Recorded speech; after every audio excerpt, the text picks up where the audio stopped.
Life began in the ocean, and without the ocean, all life might end.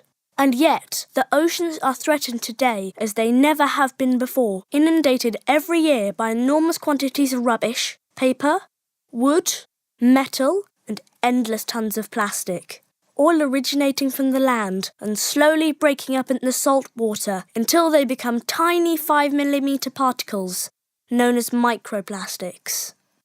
Every year, these particles lead to the death of birds, mammals, turtles, and fish.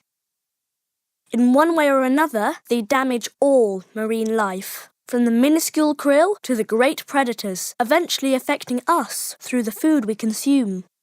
By 2050, there could be more plastic than fish in the ocean. At the same time, we must face the challenge of climate change. The oceans cover 70% of the Earth's surface. They carry heat from the equator to the poles. They regulate the climate and provide the water that we drink. As the surface temperature of the oceans rises, hurricanes and flooding will occur more frequently. As the amount of greenhouse gases released into the atmosphere increases, more carbon dioxide is absorbed into the water, in turn leading to greater acidity in our oceans. This acidity is a very serious threat to the planet, just as serious as global warming and with unpredictable consequences to the food chain and the well-being of the oceans and even the human race. Protecting the oceans means acting now to safeguard our present and our future. That's why we like the Blue Economy. It focuses on research, innovation and technology to transform our methods to produce, distribute and consume.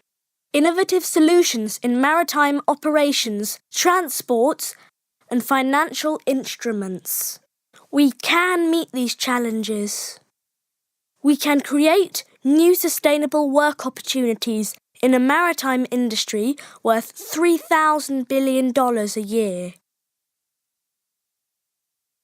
But we can only protect what we understand, appreciate and love. This is the aim of Ocean Literacy. They're researchers, educators, communicators and volunteers. We all have an important task to understand how the oceans influence our lives and how we influence the life of the oceans. To take care of the oceans is to take care of ourselves.